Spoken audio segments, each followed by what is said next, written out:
remember that our recordings are put forth on the announcement section a couple of hours usually after our class meeting that is live. We want to engage on this day our midterm exam review, because our midterm, if I am on our activity schedule correctly, should be not, is it 1 week from this day or 1 week from Monday? So let's make sure that we have our dates correct. So I'm going to share the screen in just a bit. Our activity schedule. So we're going to the file section. We'll find both our activity schedule and also our midterm exam review sheets. But we just want to do the discount double check, make sure that we have our dates correct for our midterm, and we'll discuss its point value, its logistics, how to take it, what to study, all that good stuff. So we'll make sure that we'll do that and get you out of here pretty quickly today. So make sure that we have our date right. Alrighty, so y'all have what is considered a walk-off midterm examination. That it is going to be 1 week from this day on the 9th. So on the 9th, which is a Wednesday, you'll have until 11:59 p.m. a window to launch your examination, and it'll be 25 multiple choice questions that will really be an amalgam of the information that is theoretical from our crash course PowerPoint, the outlining process, and also this sort of preliminary information on human communication, outlining all that stuff that we have covered in our respective lectures. The things that you learned for the informative speech, including how to outline or which bricks to plug things in, how it's coordinated, all that good stuff, will be covered on your midterm. So again, the crash course PowerPoint, your first part of your textbook, which concerns outlining all of the outlining materials that are in the files section of Canvas, and the lectures that we've gone over in the outlining process, and also the lecture on the crash course PowerPoint, are very pertinent to you in studying for your midterm exam. You can see those values that will exclusively come to you and need to be studied in your review sheets for the midterm that are in the file section that we will cover today. So herein, apologies, there's obviously my error that is here where it says midterm review live. This is really essentially our live midterm review that we're doing here today. And then Monday, we don't usually have a meeting in our section. So I'll make sure that you'll get another announcement, maybe even a short video that just reminds where to find the midterm exam review for those students who have neither attended or engaged in this here recording that we're in. So it just kind of went meta. So we call it a walk-off because you'll take your midterm on the 9th of March, and then that next week is a spring break, and it is automated. So it'll be graded as soon as you click the button to submit it. You'll see what your grade is, and then you can go to Cancun or to Padre or wherever you're going and live your life for spring break, and then come back here and think about special occasion speeches. Do you have any questions or comments so far about the date of the midterm examination, the format with it being 25 multiple choice questions, the fact that you have until 11:59 p.m. to complete it on the 9th of March, or the material that you should study in order to excel on your midterm exam? Questions or comments at all? Unmute yourself in the chat, please. Right? Looks like we don't. No questions. Okay, fantastic. And if you do, that's also fantastic. No problem. Feel free to ask. We do want to leave this space, and I don't want to put, if I got one student, like on the spot, but just understand if you have any questions or comments about your informative speech, understand those are in process, as they were just, barely due. And we wanted to make sure to give space in case people are having trouble uploading it to the proper discussion section, which of course did happen and always does, or we had some outlining issues. So we just want to make certain that we know that those are in process and they'll be completed before week's end. You will be able to see your grade. And then when we open up the space, or anytime, you're welcome. It doesn't even have to be on, during spring break. We don't want you to have to engage with it, but you can send an email anytime asking any questions that you have about your grade for the informative speech, because grading comments will be delivered. So we use our speech evaluation form, which is a rubric to help to understand how the speeches are critiqued. And that is located via the Learning Web on an announcement. So we have an announcement that gets us to the Learning Web links, and you're welcome to click on it and find out what the speech grading rubric looks like. And it's really just kind of a 1-to-1 point value. So it says if you have a credibility statement, for instance, you get 5 points. If you don't, you lose 5 points. You have a thematic statement that's complete, you get 5 points. You lose 5 points. All right. So it just tells you just a 1-to-1, what it is that you have put and what point value that is collected for that thing.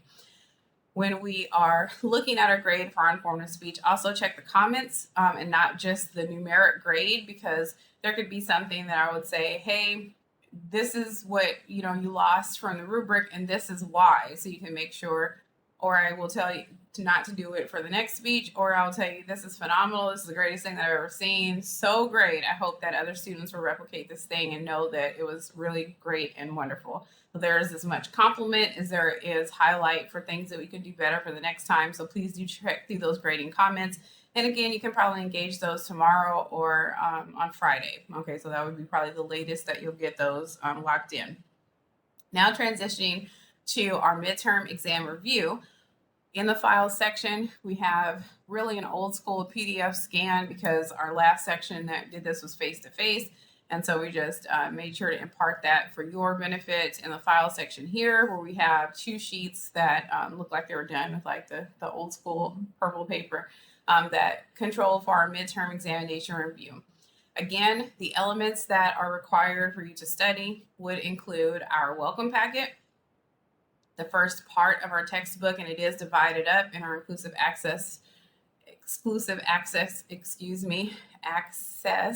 text. I can't do the transition to the S and the T properly this morning, but in our textbook is divided up not only into chapters, but into parts. And so part 1 really facilitates our understanding of outlining, and the materials that are in the file section concerning the full sentence outline are really just extrapolated from the text and then positioned in handouts that are easy to understand.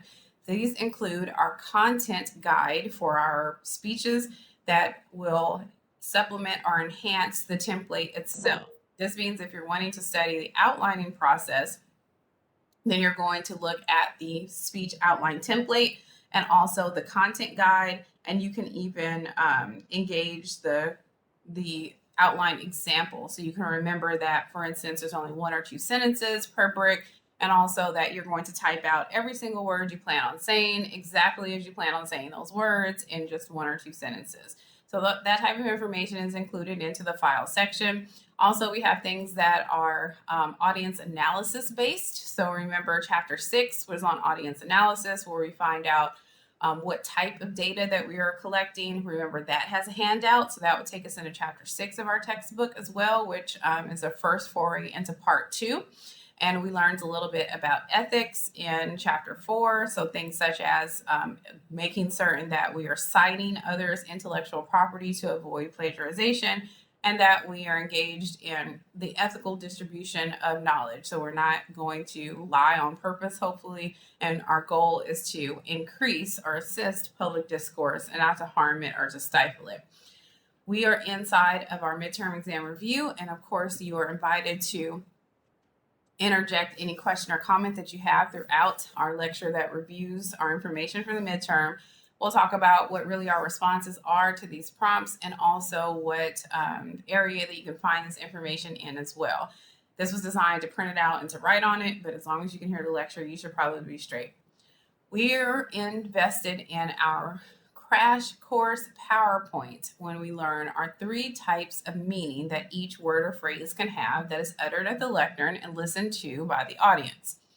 Remember, we discussed denotative, connotative, and coded meaning, where denotative meaning discussed the dictionary or textbook definition of a word, or something that's more operational or universal across cultures that have whatever this object, event, or experience is. Think about what we said in our example of the concept of a chair. So if you looked up this word in just about any language of a culture of people that has such thing as a piece of furniture that is a chair, it will just say that a chair is a piece of furniture on which people will sit.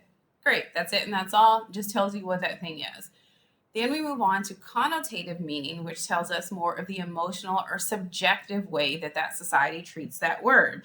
For example, it could be in a dictionary as a second definition, or in more of a social definition that would say a chair is a piece of fancy furniture that rich people enjoy, or a chair is a non-essential piece of furniture that people have for decoration. So it'll let us know that it's not considered to be an essential thing. We usually sit on the floor or mats or pillows, or we have some other structure. But now in this westernized situation, you can have a chair if you want. That it kind of makes it like really an optional thing.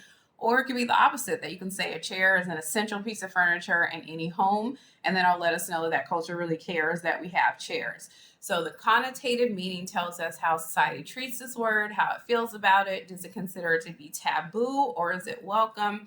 Is it something that even is usually partnered with another word? For example, if you look at the word esteem, ESTEEM, we usually have self that's attached to it. Or we can have an esteemed colleague. So there's some words that kind of go together, or we have words that, let's say, mean something even slightly differently between their denotative and connotative meanings, such as what we've discussed in class before, the concept of ignorance. Denotatively, to be ignorant is just to lack knowledge, but in the connotation of ignorance, it suggests that the person is unintelligent or dumb, or there is some lack of knowledge that the person should know but does not. So we have a difference in between just the generic, this means this one thing, but this is how our culture treats this word as good, bad, or having some sort of emotional or subjective weight added to it. And then our last type of meaning is coded. And coded meaning is something that is obscured, hidden, such as jargon, which is occupation-based language, or slang, something that maybe is informal, or the opposite, very highly formalized, that only certain communities will be able to understand, but is not really an exclusive terminology that most speakers that are average or typical of the language would understand without further inspecting what this thing is, or at the very least, inducing that beat that they have to take to kind of decipher or figure out what's being said. For instance, if someone were to say, yes, I'm interested in procuring an adult beverage, then it would take us a second to be like, procure to get adult grown-ups beverage, an adult beverage, so like a big size cup. Oh, okay, I know what you mean. And it could be something that's simple or silly that you say, well, everybody knows that. If we're talking about an adult beverage, then it must be something that's alcohol-based or wine or has a spirit. But not everybody knows that. Not everybody that is an international student or a non-native speaker of English, or even children, necessarily know this thing. It's something that some people take for granted, that they know this code or this way to obscure what it is that they're saying is, and other people don't. So think about idiomatic expressions, euphemisms, such as saying a person is indisposed, or saying those people are pocket watching, or saying that this person is a culture vulture, and people are sitting there like, I don't know what that is. What's that? How do you push P? What are we doing? All right, so if you don't know what it is that we're talking about, then it's probably because somebody has encoded this language in a way to keep you from knowing what it is that we're talking about. So our three types of meaning include denotative, connotative, and coded. And they partner with our three levels of communication, but they are not the same. So our three levels were at the end of our crash course PowerPoint. And please note that the midterm review is actually divided up into sections to show you where to gain this information. So the first page tells you, get this from your crash course PowerPoint. The second page that we'll engage says, get this from your lecture notes in your textbook. And then the second section says, remember to look at the full sentence outline files. So this whole first page talks to us about, get this from your crash course PowerPoint. So we learned our three types of meaning, denotative, connotative, and coded. And then our three levels are at the end of our crash course PowerPoint, where we discuss that academic, vernacular, and slang connect to these values as well. Academic speech, we'll say, is on one side of a continuum that contains all this flowery language and big, fancy, important words that professors and engineers and technicians and people that do really important, sophisticated stuff, all of these big, fancy words that show off their vocabulary prowess and let people know that they're superior and they're smart. And on the other end of the continuum, we have what's considered to be an informal language community that's comprised of a lexicon of slang. So informal language that's used to build solidarity and contains lots of that coded language that we just discussed. But understand, these are big pantheons or bricks. So whereas a denotative meaning, we can have one word that's separated out into denotative, connotative, and coded. When we are talking about academic levels of language, we're talking about all of those words, not just one word that's separated out in an academic way to say it, a vernacular way to say it, and a slang way to say it, But instead, we're talking about all of the words that are academic or the big fancy things that have "esque" at the end of them or come from a Latin root and a German, prefix or whatever it is. So all the fancy pants language that exists is on the academic level. On the other polar, we have everything that's fluid, moving, slang, informal. But what's really cool is that you have to have really an understanding of academic language to properly perform slang. As we mentioned in class before, you can't really have a hip hop punchline that does the right thing, or you can't really flip a phrase or do something cute with it unless we know really the rules of academic language too. So if we have things that rhyme, for instance, we would have to know what a rhyme is or a near rhyme, which is an academic concept. If we're going to use something in a euphemistic way, or it's going to be an entendre, if we're going to mix up read and read on purpose to make a joke, then we can do that in slang, but we have to know the academic part first. So there are plenty of academics that don't know any slang, but there's barely anybody who engages slang that doesn't already know the academic piece of it. And then right in the middle of academic polar on one side and slang on the other, we have what's called the vernacular. The vernacular is the casual language of the people. It's just what we consider to be the normative or the regular way that people talk. So instead of calling this thing a motor vehicle or an automobile and being fancy pants and academic, or calling it a slab or a whip in the slang side, we're just going to say, this is my car, or this is my truck, or this is the thing that I drive. That's it. So we're going to use a word that we expect that even a person who is not really connected to the language for all that long will have heard this phrase or term before, will have engaged with it, or at the very least will be able to contextualize it to know what we're talking about pretty quickly. So our three levels of speech are academic, vernacular, and slang. And while they may give some comparisons to denotative, connotative, and coded meaning, they're not identical in one-to-one because denotative, connotative, and coded can take us individually through each word or phrase, and the levels that we're discussing of academic, vernacular, and slang really talk about the entire tone that is put forth for certain words that show different levels of engagement. Do we have questions or comments about any of our first two review values of the three types of meaning or three levels of communication? Have anything at all, questions or comments? No. All right, fantastic. Now we move to 2 5s in a row. We're talking about our 5 principles of communication, which are located at the end of our crash course PowerPoint. And these are pretty quick. They're just enduring things that are true about communication all of the time. And the 5, and it doesn't matter which order you have them in, are that communication is firstly transactional, that you always get and you give something, even if you don't know what it is. So even if you asked a question and you didn't quite get your answer, maybe that person who was asked now understands that they know very little about this thing and they have received some knowledge that they're lacking knowledge, or it took your time away from something else that was bothering you. Communication is kind of creepy in the fact that it believes in the concept of the universe as the ultimate server, and we don't know always why we're doing something, but it has a value. As human animals are designed to communicate, there are very few things that we know we're supposed to be doing. We're supposed to be living, eating, trying to live, or striving for survival, eating, reproducing, and communicating. That's just about it that we know humans are designed to do, and we don't know the reason necessarily. So we know it's transactional. You're going to get something, you're going to give something. We know it's complex for several reasons because there's a whole bunch of different systems in your own body and also systems that are cultural and social that you have to engage in order to communicate. The complexities that we discussed during 2 pages worth of slides from our crash course PowerPoint talk to us about how communication is irreversible, that it cannot be taken back. It is unable to be duplicated because once you've actually said it out loud or engaged another person in it, you've already thought about it in your head. So essentially everything that you say is already in duplicate, so it cannot be further duplicated.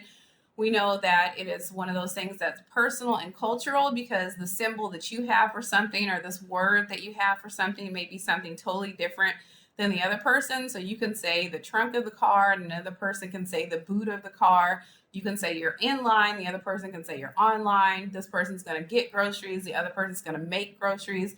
And so we can have some things that are mutually intelligible, but also different symbols based on your region, your age, your community, differences that are personal and culture. So we understand that complexity is our second principle. Our third principle is that communication is continuous. We always pick up where we left off, as in today we're studying for the midterm. We're not introducing the class itself and going over the syllabus and our welcome packet and doing all of that. Time moves forward, even if it's just 1 second or a tick of seconds, we are progressing. So we're going to pick up where we left off, and we expect that people are going to remember us, our likeness, what we said, the language that we speak, all of that. We have the sort of premise of saved memory, and so we can move forward from that previous memory. Our fourth principle is that it's unavoidable. And when we say communication is unavoidable, it means once you're here, you can't stop it. If you are asleep, you are communicating, I am asleep. If you are talking to someone, then of course you're communicating because you're actually talking. And unfortunately, if you don't have brain activity anymore, then your body is still communicating with gases and space to the universe. And if you don't have that and you're buried under the ground, then it is that you're communicating that you're not going to pay that bill next month because you're not there anymore. And you're communicating with the little worms and the bugs that are in the ground. So once you're of this place, you will always be of this place, especially because you're communicating through the schema of others. Maybe in your culture, you're like my culture, when you have heard, let's say like a superstitious expression that, oh, if the clasp of your necklace is touching the pendant, then it means that someone's thinking about you, or if your ear is kind of warm, then someone must be talking about you. And that's kind of ethereal and, like we said, superstitious. But if we think about it from a communication standpoint, as your memory will still exist in the scheme of others, your social security number is still floating through an office doing something. Your third grade teacher remembers that one kid that used to, race during recess. There's always a communication of your essence happening that will outlive you and what it is that you say. So it's unavoidable. We cannot stop communicating. Even if we stop talking to everybody that we love, our essence is still being communicated with, to, and has caused and inspired other communication. And then our fifth principle, which is nowhere near as creepy as the previous, is just saying to us an entire sentence that includes that every single person can learn to communicate more, better, and also at a clip that is more desirous to their goals. The whole sentence is communication skills can always be learned and improved upon. This means if you speak a gang of languages, there's always one more. If you can convince anyone to do anything, there's one more person that hasn't been a part of this speech. Every platform is different. Every subject is different. Every audience is different. Every way that you say something or challenge that you give yourself communication-wise, there's always a different way to engage it or to learn something about it. So to recap, our 5 principles again: communication is transactional, complex, continuous, unavoidable, and communication skills can always be learned and improved upon. To our second 5 that we have here, we learned Maslow's hierarchy of needs, which is a pyramid that talks about all the stuff that we were discussing in communication, or the entire reason for communication. It's compartmentalized into 5 major areas by a researcher, a behavioral communicologist, which is a real word, that was named Abraham Maslow. And he wasn't the guy with the bell and the dog, but instead he was trying to figure out if babies needed love to survive. And in his study, he decided, well, let's put forth sort of a hypothesis on what humans need in order to be known as and to enjoy the essentials of humanity. And then, of course, these are the things that we would be talking about all the time, because these are things that we're trying to fulfill or to engage in other people. And those 5 in order this time from bottom up are physiological needs, safety and security, love and belongingness, self-esteem, and self-actualization.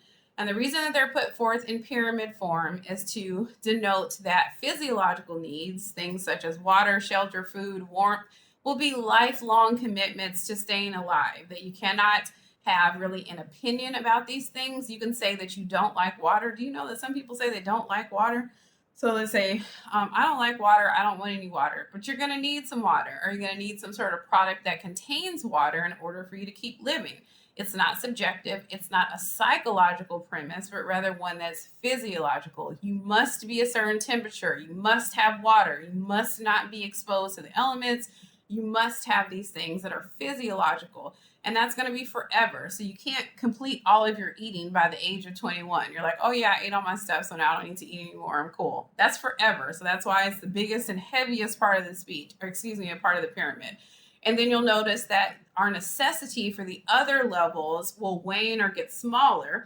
And so once we hit the apex or that top of the pyramid, then we need far fewer of those moments in order to still consider ourselves to be human. So we got to eat, water, rest. We have to have all that stuff, the big part. And then the rest of the stuff is psychological, such as safety and security. We don't have to actually be safe. We just have to feel safe. Okay, so we have to feel as if we're protected in some way, or that we have income that's going to afford the eating that we have to do for the rest of our life, or even we have gators and a moat and lasers and we feel like no one's going to run up on us, so we can sleep well. So we just have to feel as if we're safe and secure. Then we have to have love and belongingness in our life. And just like there's some people that don't like water, there's some people that don't like people. But we have to have something to like even. So when people don't like people, sometimes they like pets better. When they don't like pets, then they like plants. They don't like plants, they like motorcycle gangs. They don't like motorcycle gangs, then they like origami. So there's something as a human that we have to connect with that is a preference of affinity. And we need a little bit of that. And then we need an even smaller amount of self-esteem, which is mastery over subjects and things that make us feel good about us. When I have my dishes done, you can't tell me anything for the rest of the day. I'm like, I don't have to, I have one. Okay, I have one. I did my dishes. You should have seen the amount of dishes, and I'm clearly the queen of this thing. And call Marie Kondo, I'm handling it. Dishes are done. Something that you feel proud of in yourself, being graduated from school, knowing how to do origami, keeping your bonsai tree alive, making certain that you did well on your speech communication midterms, something that makes you feel good about you. And then the last and smallest value at the top of the pyramid is self-actualization. And that means that you've realized your full potential or you're on your way. So all of those other positionalities, the things that you have to eat, feeling safe, the concept of love in your life, and also feeling good about you as you, all that is done, and now you can take a pottery class, or now you can go to clown college since you're behaving like a clown anyways, or you can build your own computer, or you can buy your mom a house, or there's something that you can do that doesn't have to be consumed with the rest of the needs of fulfillment, that is just candy. Okay, it's just non-nutritive, it's just something fun and fluffy. And the reason that we discuss this in speech, as we mentioned, these are the things that we're talking about most often. And so if we're looking for, and we'll discuss this more close to the persuasive speech, if we're looking to center our speech that we're going to deliver into human universals, then we can think of, well, I don't know anybody in this audience or what they like or dislike, so let's just stick to the basics. Everybody wants to be alive, right? Right. Well, I mean, some people can go through some dark moments, but hopefully in generalization as humanity, we want to stay alive. Okay, so I'm going to teach you something that's going to have you fix your car in a certain way that's going to safeguard with it blowing up or getting into an accident. Great.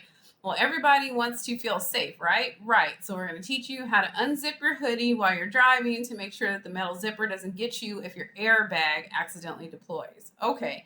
Everybody needs love and belongingness. Cool. So I want to give a shout out and talk to the people who don't like people, and instead have them engage with this thing of virtual reality, or talk about, how to get a cool pet that's not a person, but is cooler than a person.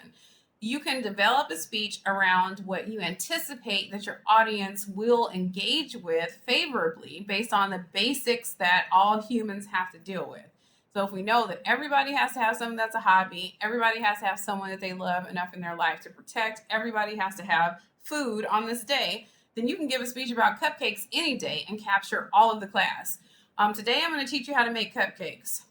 And I brought some cupcakes. Okay, now I'm in. What's up? So we're talking about cupcakes. Great. Oh, really? Do you get them from there? So now that you told us that you're going to give us cupcakes, we are invested. We know it's a human quality to want a cupcake, if we can have one. So you can use Maslow's hierarchy of needs to gauge those things. Then the other two values that are below are 2 5s. Remember our 5 principles of communication: transactional, complex, continuous, unavoidable, and communication skills can always be learned and improved upon. And in order from the bottom up, Maslow's hierarchy of needs, which talks about all of the things we ever communicate about as humans and how they can be categorized, are physiological needs, safety and security, love and belongingness, self-esteem, and self-actualization. The next two values following those 2 5s are really straightforward as they're numeric, and they just talk to us about how many words per minute that the average North American speaker will utter, or let's say instead, excuse me, the typical North American speaker will utter, and then how many words per minute the typical North American listener of English will be able to decipher in their brains comfortably. And those two values are 135 and 400 respectively, with our typical North American speaker of English uttering on average 135 words per minute, and our typical North American listener of English deciphering comfortably in brain processing 400 words per minute. So 135 words per minute spoken, 400 words per minute that can be processed. And what we learned in class and lecture that you got the guns for is really what happens in between those two gaps. When someone is speaking to us in about 135 words per minute, and our brains have the ability to process around 400 words per minute, we engage in what's called intrapersonal communication. INTRA is the prefix in the word personal. Intrapersonal communication is the voice in your head, your inner narrator that says, write this down, stand up, sit down, make a left. It's time for us to, eat. We're not eating well, I'm not eating today. It's a fasting day. All right, but think of what your brain is telling you that you're supposed to be doing at this time, or that you're paying attention to or listening to. That's what happens in between someone speaking to us for 135 words per minute and our ability to listen to 400. And as a person that is creating public speeches and delivering them, it's important that we know that we're really competing against the voices in each one of our individuated audience members' heads.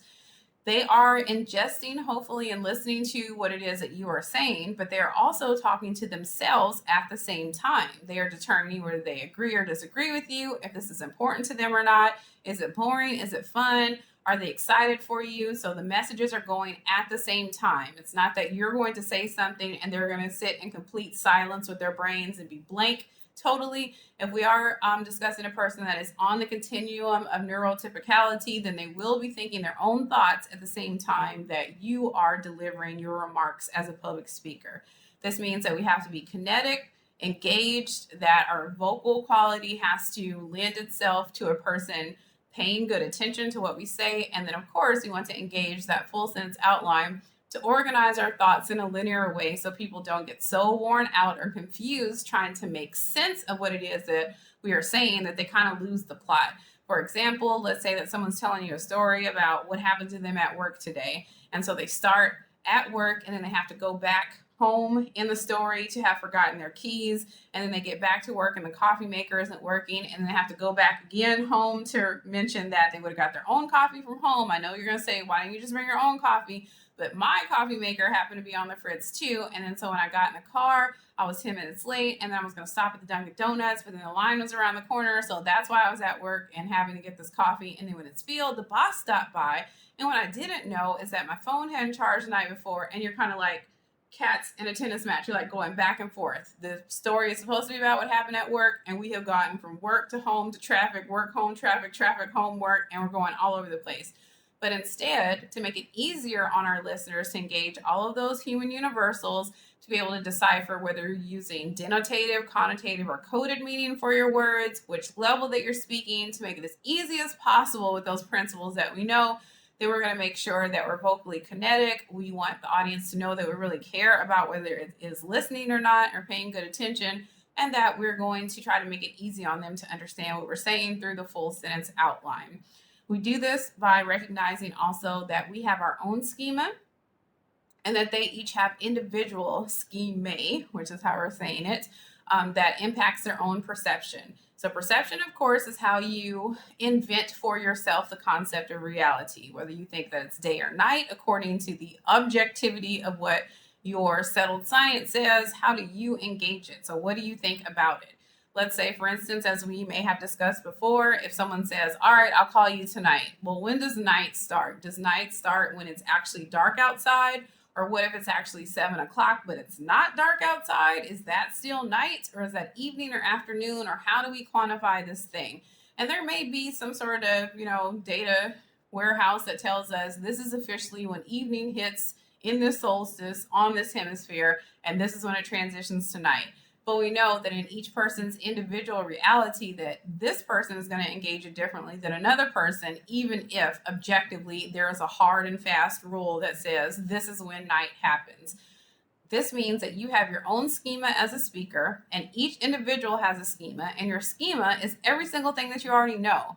How you produce your reality, all of the previous experiences that you have in your life, and you use all of those things sort of like in different file folders that are in your brain to entail new information and new stimuli that is given from a public speaker. This means if you're talking to an audience of your classmates, such as you just did for your informative speech, and they did comment on lots of your speeches, if you're recording a speech knowing that you don't know the 24 other of these people and you don't know really how old they are or if they've ever been to this particular state or if they've done this event before, then you kind of have to make it generic and universal for all listeners, but also have a certain amount of respect to those that have a schema that they do know what you're talking about. This means if you're telling us about your trip to the Grand Canyon, then you don't need to explain the Grand Canyon as if people are aliens and have never been to this planet and have no idea what those words Grand Canyon mean individually, much less together and as a quality of a landscape. But at the same time, you don't need to make the assumption that everybody's been to the Grand Canyon, right? Like, of course, like who wouldn't have been to the Grand Canyon, like as a grown person? Because we firstly don't even know that everybody's grown. We have dual credit students that are 15, 16 years old in our class sometimes, and we don't know where they've been or what's happened. Or even a grown up that's 72 years old that just has never been by there or doesn't remember what the thing is called. So we have to find that medium that gives information in our speech for people that do know and have engaged these things in their perceptions, and then people that don't know and need you really to provide that schematic influence for them. We've gone for a full run through half the sheet without stopping for questions, and it was on purpose because we just didn't want to spot you in case you just wanted to put it in the chat. But do we have any questions at all about our 5 principles of communication, our 5 levels of Maslow's hierarchy of needs, our average rate of speech versus brain processing of speech, or the concept of schema and how your perception is impacted? Anything at all for our first page of our midterm review out of the 2, and this one is centered on our crash course PowerPoint knowledge. Questions or comments?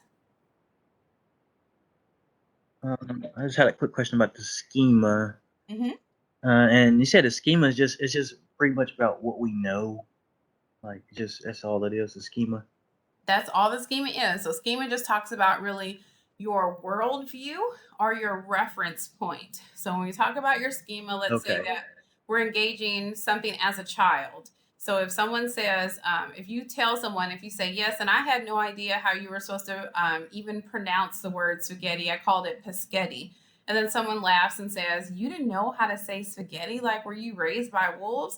And then you say, well, I was 3. And you're like, oh, okay, well, that makes sense because it's your world view as a 3-year-old. You might not know how to spell anything at all, much less enunciate, that you're really just going through what you hear. And so that's how your reality is programmed, is that you're just trying to mimic what it is that you hear. So we have expectations for schema based on when a person was born, to whom they were born, where they have been, what they have experienced. Think about it as if we're looking at someone that's very well traveled. So if someone knows about the different outlets that are European and how the water spins in Australia and the type of activities that are around the London Eye and getting on the tube and taking the L in Chicago, and then you have someone that has never been traveled and has no idea what these things are, then you're really teaching that person your version of those things without that person having engaged it themselves. So your schema talks about your own personal experiences, how you associate your own self with those experiences, and then your expectation for others' experiences as well. Hopefully that helps. Questions or comments or any other contributions? That helps. I believe I got it now. It's like if a person in Australia is saying, hey, the lift is right over in the corner, but they're talking about the elevator, and I don't know what that is. So. Yep, and they won't know. And it's not that they're unintelligent or that their experience is a problem. They just don't have that word or that knowledge. That's it. Yeah. Okay, great. Thank you. That helped me clarify it. No problem at all. Alrighty, I'm closing out this sheet because we have completed it. And now we're moving on to our second and final sheet where it says midterm review 2. And this one engages what you need to know from our textbook and our lecture notes.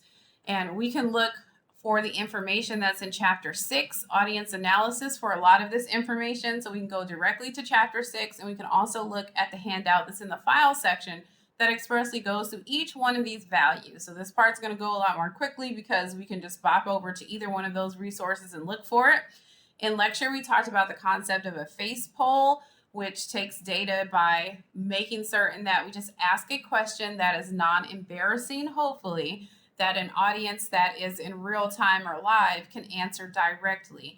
Understand that the whole point of audience analysis is to gain information about an audience or even one that looks like or behaves like the audience that you will address, such as, let's say that you're giving a speech to a group of high school students. You don't necessarily need to analyze that particular exact set of high school students, but you might want to run some questions by some high school students. So if you want to ask something that's generational, then maybe you can ask some high school students, even if you can't engage those exact high school students. A face poll would be a way to collect data by saying in the days or weeks before you construct the speech, not as an attention getter that just says, how many of y'all have been to the Grand Canyon? But before you actually build the speech, because you're asking the questions to help you decide which elements need to be in your speech and which the audience probably already knows about or has feelings about that they don't have to engage. And so you would ask a question such as, how many people have been to the Grand Canyon? All right, how many people drove? I'm going to ask you how many people drove and how many people flew, and raise your hand for both if you've done both, but just for one if not. All right, so here we go. How many people drove? And they raise your hand and you count them up. How many people flew? Okay, you see an overlap. You see in this class of 25 people that we have 5 people that have both driven and flown. We have 5 more people that have just driven, 2 more that have just flown, and a total of 12 people that say that they've been. So we don't know if they're airlifted in there or where we get the discrepancy. A face poll should ask sort of humiliating orientation questions, because you really don't want to expect people to raise their hands for things such as, how many people have had a sexually transmitted infection? Oh, I'm raising my hand for that. How many people are bad friends? Me, totally fake friend. How many people hate their moms? 2 hands. All right, and so I'm not going to win because I love my mom. But I'm just saying the concept of, if you ask that type of information, then the responses are very likely to be unfaithful, that they're not going to be telling the truth because it's embarrassing. You don't want to raise your hand for something like that. So a face poll would be really the collection of a quantitative data value, where we learn that when data is quantitative, we're just looking for how many or how much. Same thing as statistics, percentages. If we're looking for any sort of numeric language or value, such as the average of this, the mean of that, the median income, the poverty line level, or the wealth tax, if we're looking for anything that's numeric in value, then it's likely quantitative data. And if we're simply counting how many people have done this thing, then that would be quantitative. If we're looking for more of a mixed data set, then it is great for us to engage with a questionnaire, where a questionnaire is really a set of open-ended and closed-ended questions that are either quantitative or qualitative, where qualitative talks about the quality or humanistic characterization that's associated with data, such as emotionality. How does a respondent, who is the person who answers your questionnaire, feel about this thing? Did they like it? Do they dislike it? Do they do it often? Do they just do it sometimes? So that type of information that can't really be told with the numbers and requires context is called qualitative data. And if we're looking for a way to collect both of those types of data in the same unit, then we will engage a questionnaire, which has different types of questions, and a person that is a respondent can fill this out, hopefully asynchronously, meaning not right in front of the researcher or even in front of the researcher, but in a way that feels anonymized, meaning that their name won't be associated with what this thing is, and that they won't fear that if their result is something that's kind of embarrassing for the data that they have presented, that they're not going to hear their own name in the speech. So this means that if you ask, let's say in a questionnaire, how many people can admit that, or, can you tell us a story where you know that you weren't the best friend that you could be to one of your friends? And then that person writes down, I told my friend that I would take him to the airport, I overslept, and then I just kind of ghosted him after because I felt so badly about it, I just didn't want to deal with it. And that person probably doesn't want to hear in your public speech about being best friends. And we have one person in this class, and I won't say their name, but their initials are SS. It's alliterative. And This person totally like bailed on their friend, didn't take them to the airport, and then just lost that friend because they were so cowardly about it. They didn't want to talk again. And the person is sitting there like, did this person just say my initials? Am I the only one that has this, or what's happening? So as a researcher, you want to be ethically responsible. You want to make sure that no identifying characteristics are put out for the persons who have completed the questionnaire as a response, or excuse me, a respondent, but that is a way to collect both types of data. So in this conversation, we have defined what a face poll is, identified why it is that we're collecting the data in the first place, make sure that we understand that a questionnaire is a series of open-ended, closed-ended, and different question types, and then defined that quantitative data collects numbers, qualitative data collects human emotive values, and that data itself is just defined as information. So we're just finding out information that is quantitative, qualitative, and we can do so by virtue of a questionnaire or a face poll and the days or weeks that are preceding our speech to construct the best audience targeted speech. So we don't spend a lot of time on stuff that the audience either doesn't need to know or doesn't appreciate engaging with because they already know it, or it's superfluous, or we don't leave anything out that we find out and that we could find out in an audience analysis that it really needs because we're making assumptions. Instead, we're asking the questions beforehand and finding out who knows what before we engage it. Questions or comments about anything that we've learned about face polls, questionnaires, types of data. Any of those things, questions or comments? No. Fantastic. And then we're going to bop down really quickly. We're going to come back to hate speech and trigger words, which is part of our ethics lecture and chapter. And we're going to talk really quickly about our audience analysis demos and our types of questions. So again, in chapter 6 and in the file section, these things are expressed with more detail, but we know that our demographics are people-centered groups. So we have two values, demographics and the partner psychographics, where psychographics are more individuated material thoughts that are attitudes, beliefs, and values. So how this one individual person feels about something, believes about its existence, and also is undergirded by its social values as it relates to it. And psychographics, we gave the parable of the spider. Okay, so think about if you like or dislike spiders, that's your attitude about them, that you like them or you dislike them. So what do you believe about spiders that has you liking them or disliking them? Well, I believe they're going to bite me and I'm going to die, or they're going to bite me and I'm going to be in like the Sony version of Spider-Man that's not as, superior. And you believe this. Okay, so then what value must you be expressing if you believe that the spider is going to bite you and that's why you don't like them? Oh, well, I value my own comfort. I don't want a spider bite. Fantastic.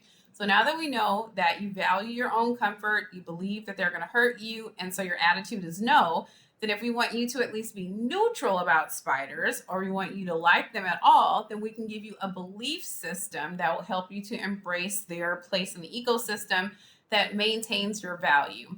For example, if you say, I don't like spiders because they'll bite me and I value my comfort more than I do this, long-legged stranger that's in my house without paying rent and with all the eyes and whatnot, it's kind of weird. Okay, so if you value your own comfortability, you shouldn't. Everybody has pain. Well, I can't listen to any more of that speech because you just told me that I'm not supposed to be comfortable, like as a person. Nope, you shouldn't value comfort. We can stay locked into you shouldn't value this forever, and no one can ever move because you've been socialized into valuing your own comfort. Your people have told you this, society has told you this thing. We can't undo that period, much less undo it in 4 to 6 minutes or 3 to 5 minutes or however long it is that you have for a speech. However, the same thing is true for an attitude. You should like spiders. I don't. You should like them. I don't. You should like them. I don't. There's no evidence presented. There's no reason why. We're going to stay there forever. So we can stay locked into attitude forever. We can stay locked into value forever. But our only really hope for change is in belief. We can tell the audience something that it can believe, that it is factual, hopefully, and objective, that will help it appreciate spiders more. Tell them that spiders eat mosquitoes, which is true. And if you're worried about a spider bite, maybe that's only some of us that'll get one of those, but all of us in Houston are going to get mosquito bites. So we probably need to be worried about those brothers a little more than the spiders, because the spiders can help us out and eat some of those mosquitoes. Thanks, spiders. And we know that we can use that belief system because you've already told us in your values section that you value your own comfort. Well, what's more discomforting than a gang of mosquito bites where one little spider could have eliminated all of the mosquitoes that are in your house and now you don't have itchy ankles for the rest of the day? So it's important that we understand that psychographics talk about attitudes, beliefs, and values, and demographics talk about the cultural groups to which people belong that can also influence those psychographics or how they feel about stuff. Those 6 are listed in the file section of Canvas in our audience analysis handout and also in chapter 6. And they include, and I always have to remember, so apologies, everything else is pretty much locked forever, but they change with certain editions of our textbook, the demographics and how they conflate them. So I got to talk through it. Apologies. We are discussing age, religion, political affiliation, socioeconomic status, gender, sexual preference, orientation, pronoun use. And our 5th is going to be, our 6th is usually ethnicity or nationality. Okay, so like cultural groups in that way. So let's make sure that I talk through them again for you. So we have our 6 demographics: political affiliation, religion, gender, socioeconomic status, the concept of your placement in society that is heritage-based or nationality, ethnicity-based in that same way. And if we didn't already say age. But let me go ahead and check the file section so I'm not just blabbering on with the old 2 that are conflated together. All right, so in our audience analysis study guide, we're sharing the screen for it really quickly, and we should see our 6 demographic categories: age, gender, race, ethnicity, socioeconomic status, religion, and political affiliation. All right, so we want to make sure that we engage those. And then our other notes that is on our midterm review that is concerning audience analysis. We see the question types that are listed here as well, so we'll flip back to that screen in a second. But notice that we have closed-ended, fixed alternative, scale questions, and open-ended questions. And we also have explained in this chart which type of data is collected with each, and then how many response choices are given for those things. All right, so remember we just engaged our 6 demographics that we have. And then we're also looking at our 4 types of audience analysis questions: open-ended questions, closed-ended questions, fixed alternative questions, and scale questions. And then we have their respective data types. Closed-ended questions, fixed alternative questions, and scale questions will collect more quantitative data because we're just giving 2 responses in a closed-ended question to say how many people have been here. Yes, if you've been here. No, if you have not. There's no in between. Yes, I've been there, or no, I haven't. And then you're just counting. This is how many people said yes, and this is how many people said no. Fixed alternative gives you that original binary plus 1 in the middle that says maybe, sometimes, there's more to the story. And so think about single, partnered, or complicated. Yes, no, or maybe. Always, never, or once or twice. So it gives you kind of a difference or a midpoint that lets you have 3 choices. And then you would just make those 3 columns. This many people said yes, this many people said no, and this many people said maybe. So that's quantitative. A scale question, remember, isn't really a question, but rather a statement that a respondent will show their level of affirmation or negation to, and on which level they have that. For instance, the sentence can say, this class is organized well. And you will be able to say that you strongly disagree with the statement, you disagree with it, you're neutral, you agree with it, or you strongly agree with it.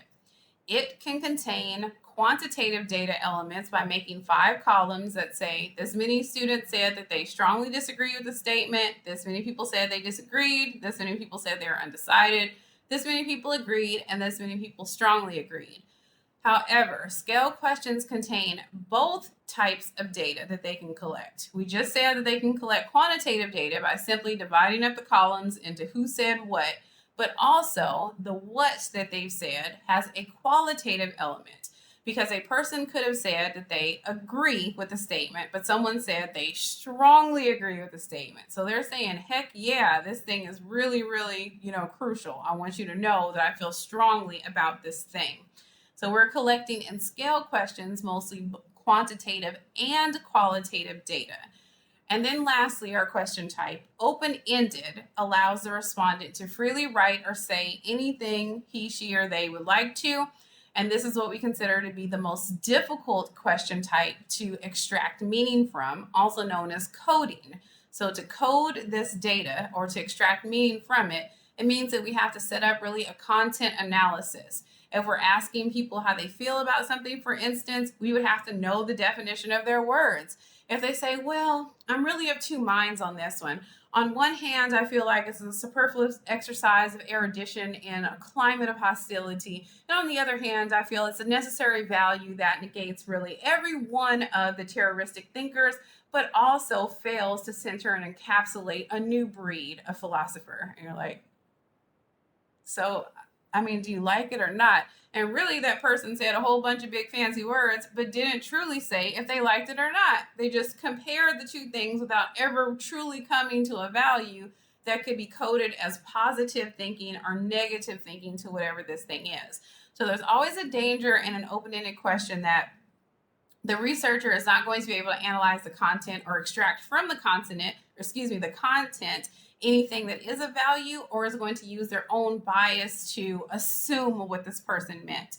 Well, if she went through the whole trouble of going back and forth, then it must be no, because if it was yes, she would just came out and said yes, but for some reason she doesn't want to say no, but she's kind of implying no. So that's kind of being heavy-handed with the analysis, and that can kind of cause a little bit of chaos. This means that you really wouldn't want to engage a completely open-ended question without having to get this qualitative data. So it wouldn't really make sense to say, do you like ice cream? And that's your open-ended question. And some people can say yes or no. Yeah, they're putting forth that hyperbole, that word salad, and they're just throwing stuff together. And then it kind of calls you out as a researcher to have to put your own perception and schema on it instead of engaging in what the person has asked. So if we don't need really that human testimony or story, or it's super important that we have coding tables and a content analysis procedure, if we're going through like the institutional review board and we're going to do all of it, that's cool. But otherwise, if we just need to know whether you like this thing or not, it would be easier to use the easiest question type, which is a closed-ended question, and just say, do you like it or not? Do you like pizza or not? Do you like ice cream or not? But if you put it open-ended, people are just going to throw things at it because they have the space to write or type, and they're going to use that space usually.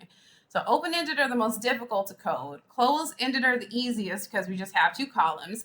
Closed-ended, fixed alternative, and scale can all take quantitative data.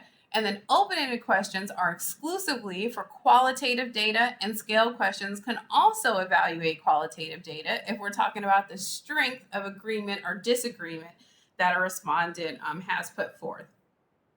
Questions or comments about anything that we discussed so far in our whole audience analysis situation, and apologies that I did not know which version of the audience analysis 6 demographics that we had in there, how we conflated them this time. So please do remember, go to the file section and look for age, gender, socioeconomic status, religion, political affiliation, socioeconomic status, and your race, ethnicity. So look at all those things in the file section and in chapter 6. Questions, comments? No, that was good. I got it. All right, fantastic.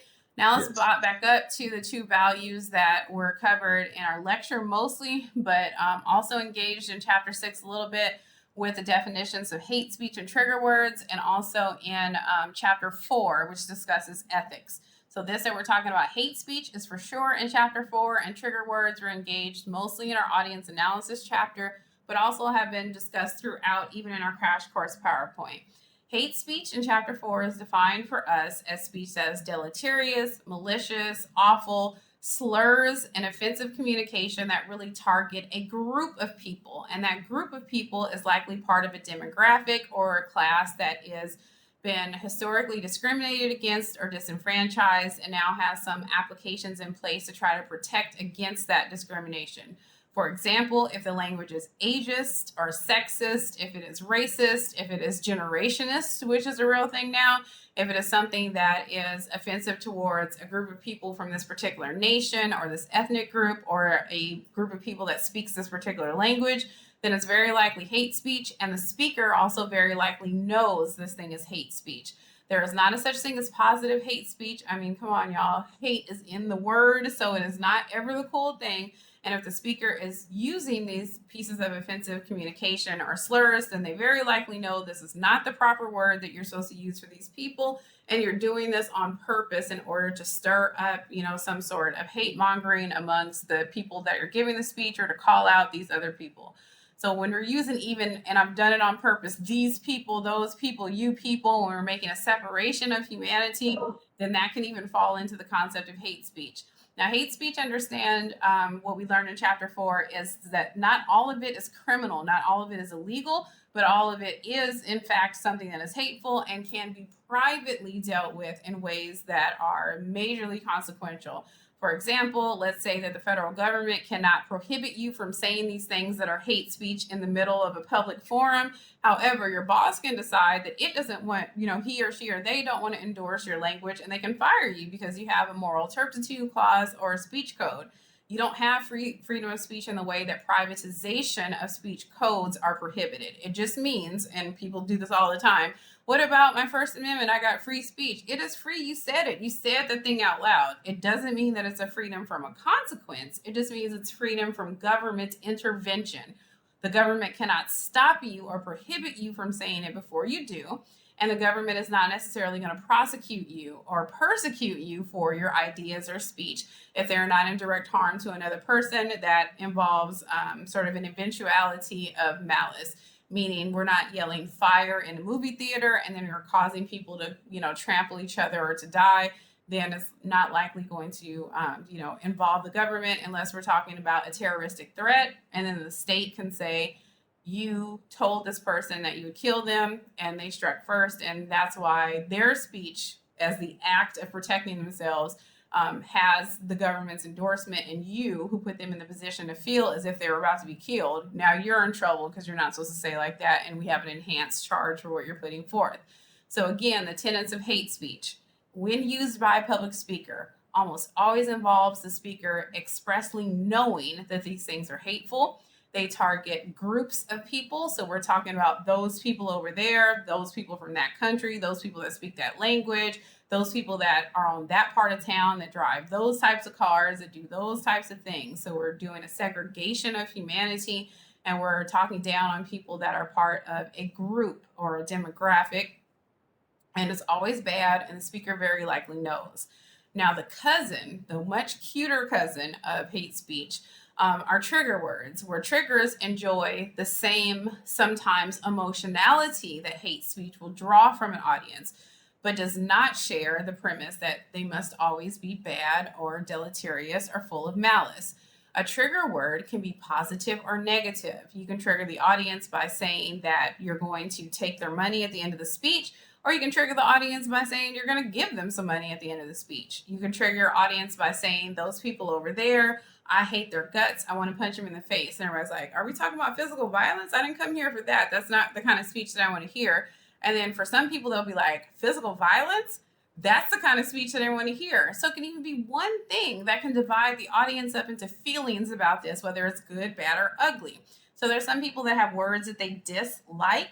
So some people don't like, as we discussed, the word moist, or some people do like the word money or free. And it doesn't even matter what it is. I love being on campus with students because they'll just, like, the college will be giving out free stuff. And I'll ask the students in the line, what are you getting? I'm like, I don't know, but it's free. Like, what if it's like a bullet or like a spanking, or if it's like, a bag of roaches? They're like, well, it's free. All right, so some people, free is free, and it doesn't matter what it is. So that can be a trigger. So when we're looking at trigger words and really the difference between triggers and hate speech, always bad. The speaker knows better. We're talking about a group of people. Trigger words could be good or bad. The speaker may not even know that this thing is a trigger. So let's say that a student wants to give a speech and says, I want to talk about one of my favorite things in the world, bacon. And bacon is the candy of the meat community, and it is so delicious. And I have a recipe for a bacon ice cream sundae. And there are some people in the audience that are stressed. They're like, oh my gosh, first of all, I do not think that savory food should be in ice cream. Like, that's crazy pants crazy. And the person that's sitting next to them that is not part of the same culture or group is like, not only is that crazy pants crazy, in my culture, we don't eat that animal at all. I'm going to sit through a 5-minute speech about bacon and you're going to act like it's a gummy worm. It's not. And there's some people that are like, bacon, more bacon. Yes, bacon. It's great. So you can say one word, and that speaker maybe has no idea that there's some people that are totally cringe behind or repulsed by the concept of bacon, some people that just disagree with it politically, and then other people that are going to be super duper excited, sweating the whole time that they cannot wait to taste this bacon sundae. So we can have like an ignorance, unfortunately. As a public speaker, your job is to try to find out what you can. Okay, if there are things that are standing that you know. For instance, this is Houston, Texas. You know, if you say immigration, people are going to start choosing immediately. They're going to split off into this is how I feel about it. This is what I think. You say abortion, you say gun control, you say pineapple on pizza, people are starting to split off into their feelings. So those can be commonalities that are triggers that have people on both sides of kind of the emotional aisle. But hate speech, that's very nearly ever an accident. It's not accidental that you've targeted this group of people and said bad things about them. And understand as a public speaker that a person that's a representative of that group doesn't even have to be present. It really characterizes you as a speaker that you would go so low and negative to say things that are stereotypical or unfortunate about an entire group of people as a mass. Questions or comments about anything that we have discussed so far, including our final page of our, midterm review that controls for audience analysis, and the concept of hate speech and trigger words, which are in chapter 4 of your textbook for hate speech and trigger words, which were delivered in your lecture and in our talk, especially about audience analyses. Questions or comments? Anyone have anything? Nope, nothing here. All right, thank you. And please note the last value here says, study all parts and functions of the full sentence outline template. So just to jump out of the review really quickly, remember I'm showing you in the file section now that you have your outlined content guide that shows you really what is supposed to be imparted into each brick of the full sentence outline template. You have an example of what an A looks like. You just completed your outline yourself for your informative speech. And then, of course, you have the template proper that is here that you can look at and just remember what each brick is supposed to do. So really just what we're testing for on the midterm is your experience and understanding. For instance, this area from your typed name to your thematic statement is called the above the fold material, and it is not pronounced at the lectern, but is instead just used as really a planning tool. We know that your general purpose is just 2 words, 2 and whatever your verb is. Your specific purpose is that plus the subject that is overarching of your speech. Your thematic statement is all of that plus each main point that you're going to put forth in the order that you're going to perform them. The 3 major parts of the speech are put forth by Roman numerals. We know that your credibility statement has to use I, my, me, or mine, a self-referential pronoun that identifies your ethos or your authority to speak on this topic.